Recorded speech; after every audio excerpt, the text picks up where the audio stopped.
दोस्तों नमस्कार। भाई काफ़ी लंबे समय के बाद मैं आप लोगों के लिए आज एक क्लास लेके आया हूँ। लगभग 8-9 महीने का बीच में गैप रहा कि आपसे मुलाकात नहीं हो पाई, लेकिन आज से हम हरियाणा जीके के लिए फिर से एक सीरीज़ शुरू करने जा रहे हैं, क्योंकि आने वाले 4-5 महीने के दौरान आप लोगों को हरियाणा के अंदर ग्रुप सी मेंस और ग्रुप डी के एग्ज़ाम देने का मौका मिलेगा। तो इसके लिए हम एक टॉपिक वाइज सीरीज़ शुरू करने जा रहे हैं, जिसमें हम प्रीवियस एग्ज़ाम के जो क्वेश्चन हैं वो भी आपको कराएंगे और साथ ही साथ क्वेश्चन से रिलेटेड और जो बाकी चीज़ें हैं वो भी हम डिस्कस करते रहेंगे। बीच में कुछ आप लोगों के लिए जैसे सब्जेक्टिव चीज़ें हैं वो भी लेके आएंगे, कुछ करंट वाले टॉपिक भी लेके आएंगे। तो आज ये हमारी दोस्तों पहली क्लास है। तो आज इस क्लास के अंदर हम जो प्रीवियस एग्ज़ाम के अंदर आए हुए हरियाणा जीके के लगभग 25 के करीब जो क्वेश्चन है वो डिस्कस करेंगे हम। तो आज का हमारा टॉपिक रहेगा जैसे हरियाणा का उदय।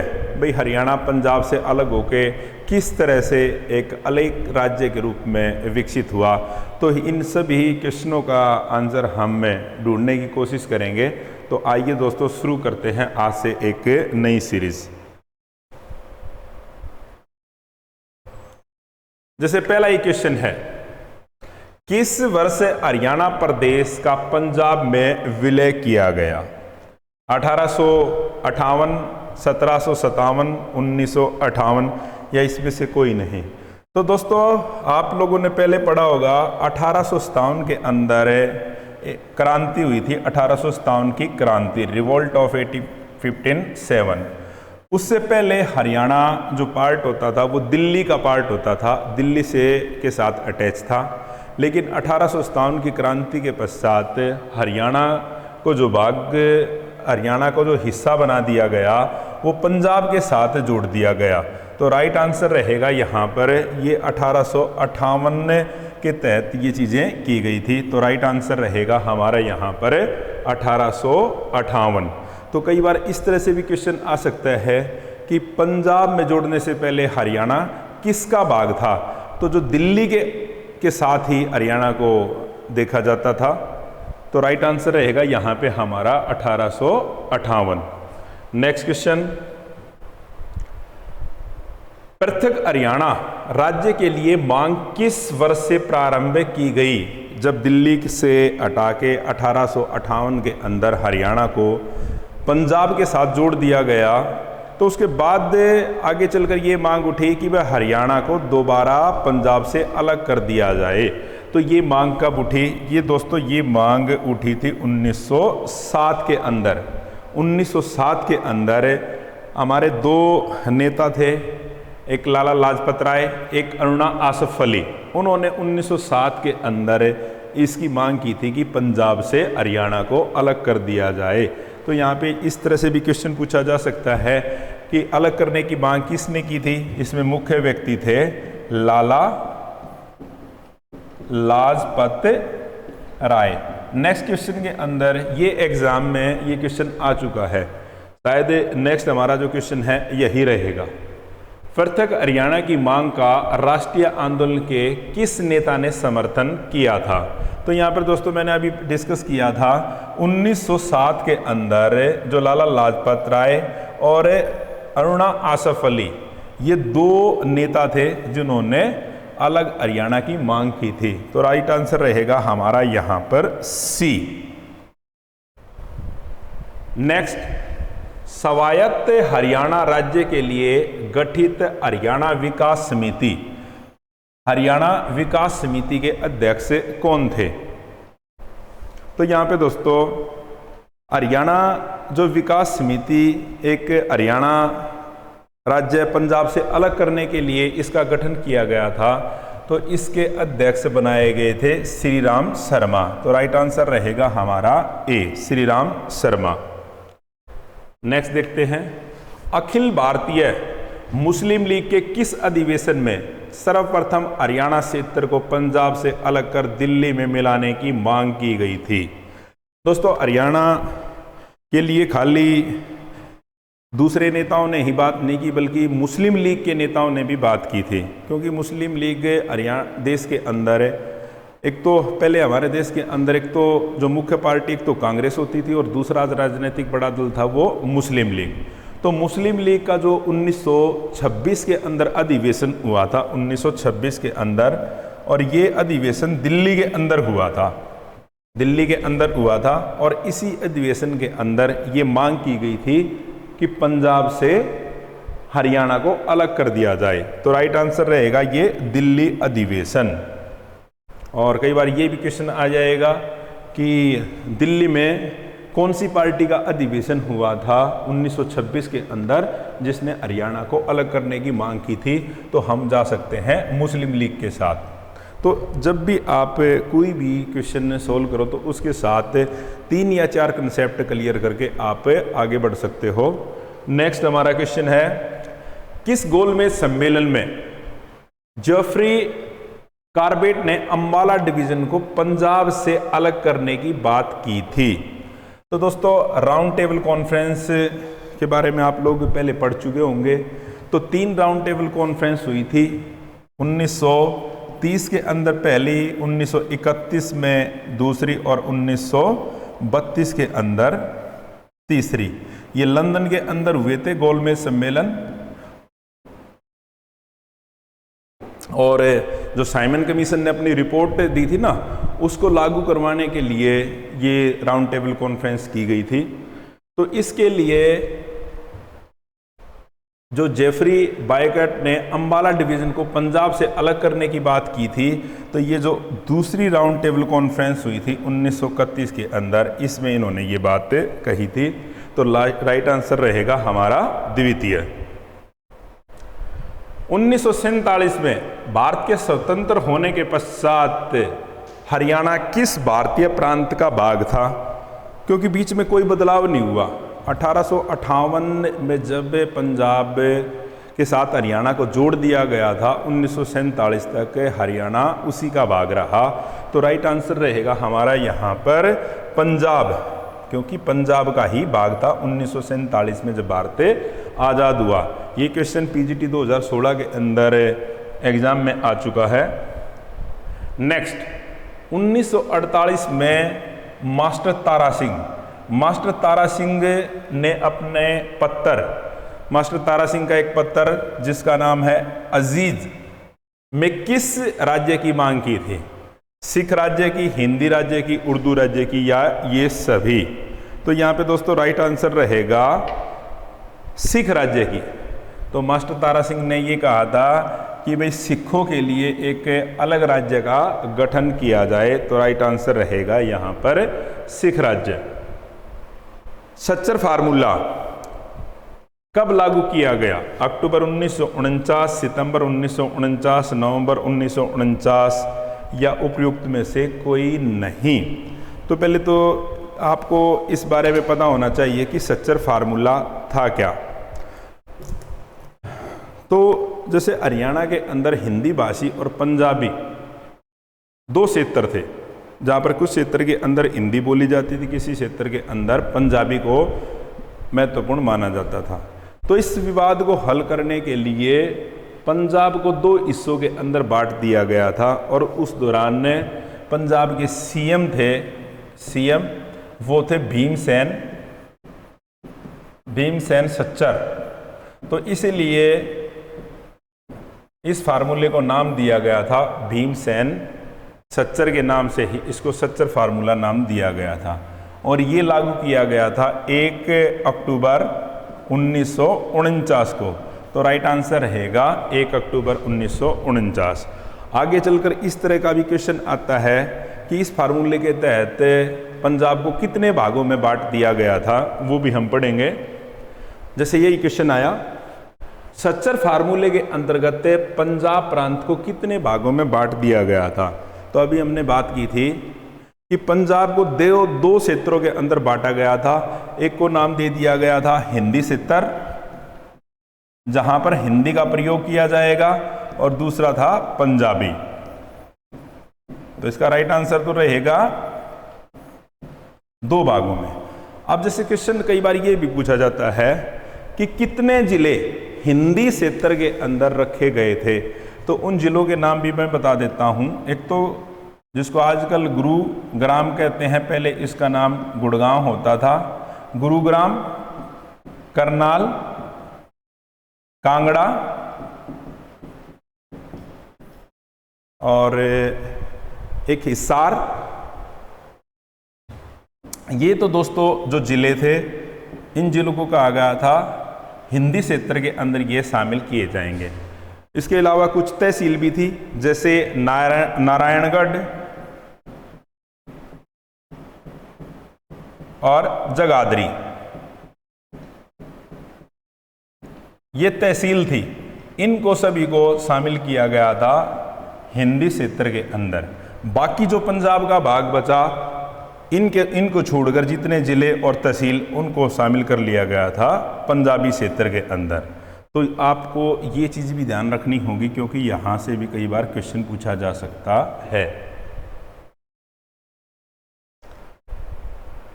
नेक्स्ट है, सच्चर फार्मूला लागू होने का क्या प्रभाव हुआ। ये हरियाणा ग्रुप डी जो पीछे एग्जाम हुआ था last time, last group D का जो एग्जाम था, उसमें ये क्वेश्चन आया हुआ है। अभी इसको हम डिस्कस कर चुके हैं। पंजाब को पंजाबी क्षेत्र, हिंदी और उर्दू क्षेत्र के 3 हिस्सों में बांट दिया गया। ये बिल्कुल गलत है, हमने डिस्कस किया था। इसको 2 हिस्सों के अंदर डिवाइड किया गया था। तो इसका राइट आंसर रहेगा बी, पंजाब को पंजाबी क्षेत्र और हिंदी क्षेत्र 2 हिस्सों में बांट दिया गया। सच्चर फार्मूले के अंतर्गत हिंदी क्षेत्र में कौन सा शामिल नहीं था। तो यहां पर दोस्तों जो ये संगरूर जिला था, इसको शामिल नहीं किया गया था। संगरूर किसका पार्ट था? ये पंजाबी क्षेत्र का था, पंजाबी। तो राइट आंसर रहेगा यहां पर संगरूर। नेक्स्ट देखते हैं, राज्य पुनर्गठन आयोग की स्थापना किस वर्ष हुई। भाई भाषा के आधार पर या संस्कृति के आधार पर राज्यों को अलग करने के लिए एक राज्य पुनर्गठन आयोग की स्थापना की गई थी। तो अब देखते हैं कि ये किस वर्ष की गई थी। 1951, 1953, 1952, 1954। तो राइट आंसर रहेगा इसका दोस्तों 1953 के अंदर राज्य पुनर्गठन आयोग की स्थापना की गई थी। कई बार जैसे एग्जैक्ट डेट भी पूछ ले सकते हैं, तो एग्जैक्ट डेट रहेगी यहाँ पे 29 दिसंबर 1953। लेकिन जो राज्य पुनर्गठन आयोग था, उसने भाषा और संस्कृति के आधार पर हरियाणा को पंजाब से अलग करने की मांग को ठुकरा दिया था, उसने इसको मना कर दिया था। राज्य पुनर्गठन आयोग के अध्यक्ष कौन थे? फजल अली, प्रताप सिंह, तारा सिंह। तो यहां पर राइट आंसर रहेगा फजल अली। तो राज्य पुनर्गठन आयोग को कई बार फजल अली आयोग के नाम से भी जाना जाता है। तो राइट आंसर रहेगा हमारा ये फजल अली। ये क्वेश्चन कई बार पूछा जा चुका है कि फजल अली आयोग का दूसरा नाम क्या है, या राज्य पुनर्गठन आयोग का दूसरा नाम क्या है।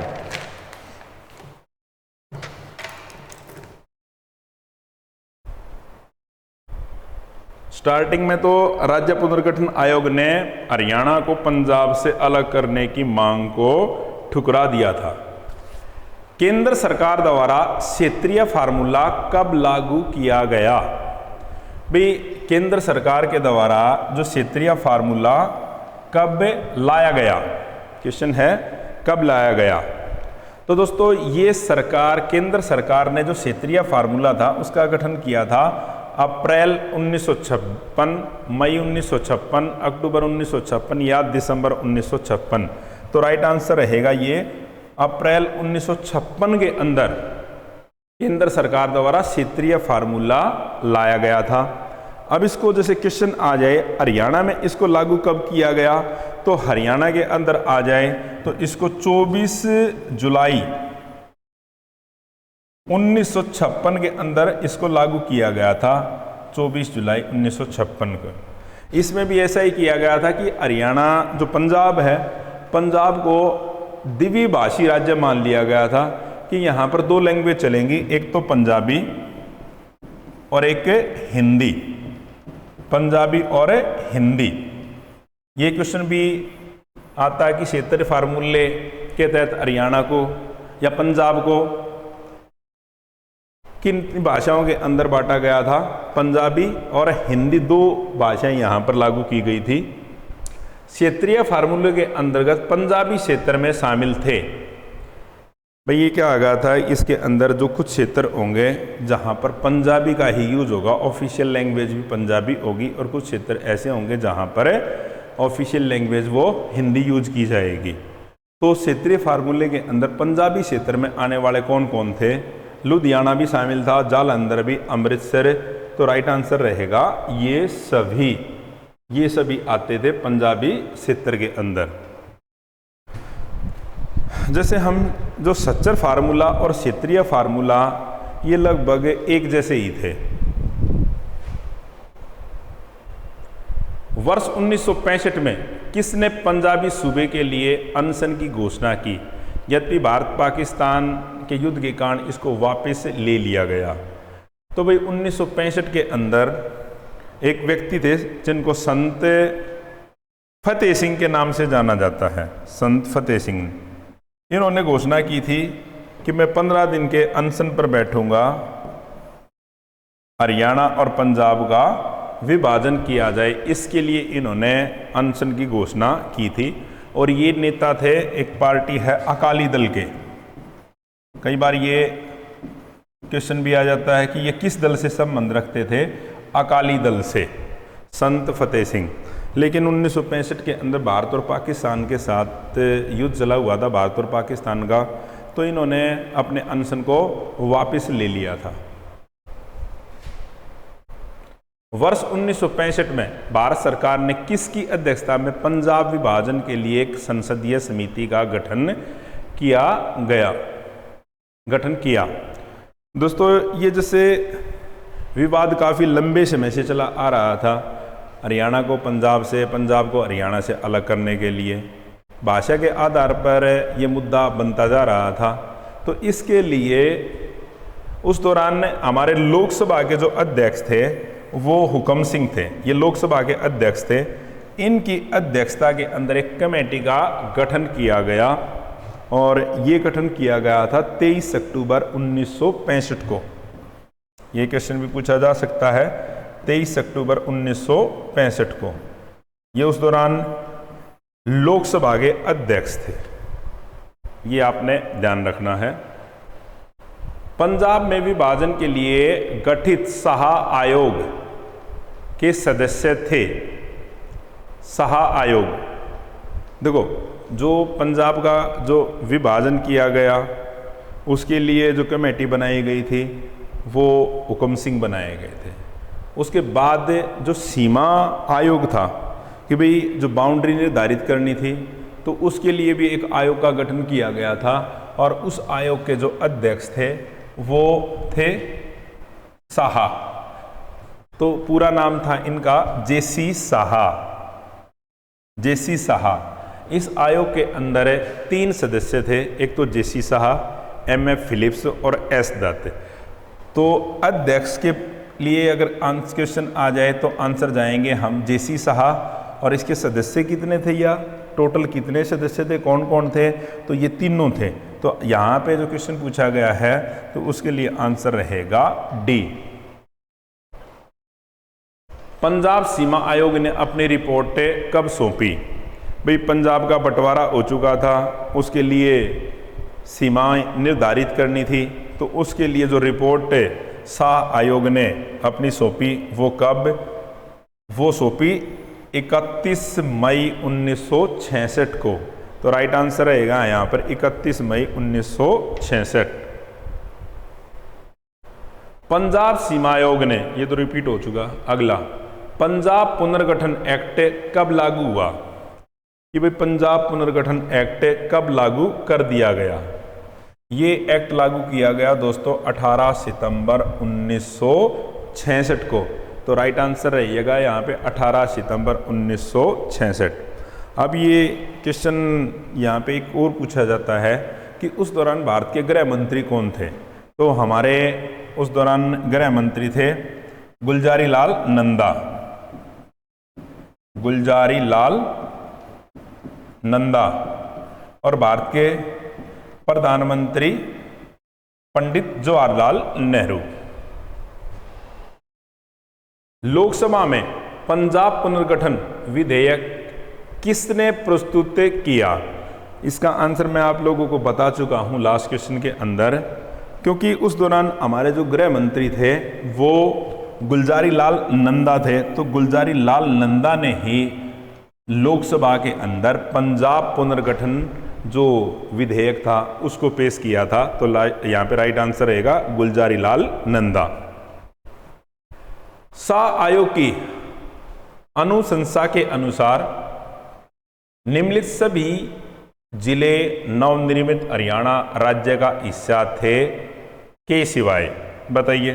क्योंकि देखो उस दौरान गुड़गांव, रोहतक 2 बार आया, पलवल। तो दोस्तों पलवल उस दौरान जिला नहीं था, तो पलवल तो बाद में जिला बनाया गया है। तो राइट आंसर रहेगा यहां पर पलवल।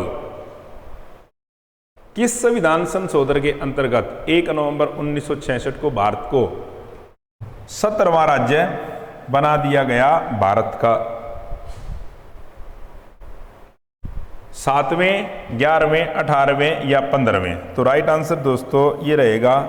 यहां पे आप एक चीज ध्यान रखना, जो संविधान संशोधन तो 18वां और राज्य 17वां, ये ध्यान रख लेना। और एक क्वेश्चन और आता है कि हरियाणा को पंजाब के टोटल जो एरिया था, क्षेत्रफल था, उसका कितना भाग मिला था? तो लगभग 34.8% जो पार्ट था वो पंजाब का हरियाणा को मिला था। तो राइट आंसर रहेगा ये। नेक्स्ट क्वेश्चन है हमारा, हरियाणा के प्रथम राज्यपाल थे, ये भी पहले ग्रुप डी के अंदर आया हुआ है। तो दोस्तों ये क्वेश्चन तो स्टार्टिंग में ऐसा होता था कि जब ये हरियाणा के अंदर नए नए पेपर स्टार्ट हुए थे ना, किसी को कोई भी क्वेश्चन नहीं मिलता था तो सबसे पहले ये क्वेश्चन उठा के देते थे, हर एक एग्जाम के अंदर ही आता था। तो राज्यपाल थे धर्मवीर, ठीक है। BN चक्रवर्ती के बारे में एक चीज और ध्यान रखना, पहले राज्यपाल तो ये थे। अगर क्वेश्चन कई बार ये आ जाता है कि सबसे लंबा जो टाइम पीरियड है वो किसका था? BN चक्रवर्ती का। हरियाणा के राज्यपाल के तौर पर सबसे लंबा समय इन्हीं ने बिताया है। और राज्यपाल होता है जो सेंट्रल गवर्नमेंट और केंद्र यानी सेंट्रल गवर्नमेंट और स्टेट गवर्नमेंट के बीच में एक कड़ी का काम करता है, या एक सेंट्रल गवर्नमेंट के प्रतिनिधित्व के तौर पर एक स्टेट में जो काम करेगा वो राज्यपाल काम करेगा। तो दोस्तों आज ये एक कोशिश थी आप लोगों के लिए, एक बहुत लंबे समय के बाद हम क्लास लेके आए हैं। तो हम कोशिश करेंगे आप लोगों के लिए डेली इसी तरह की क्लास लेके आएंगे। जो भी महत्वपूर्ण टॉपिक होंगे उनको आपके सामने डिस्कस किया जाएगा। तो आप हमारे चैनल को लाइक कीजिए, सब्सक्राइब कीजिए। जय हिंद, जय भारत।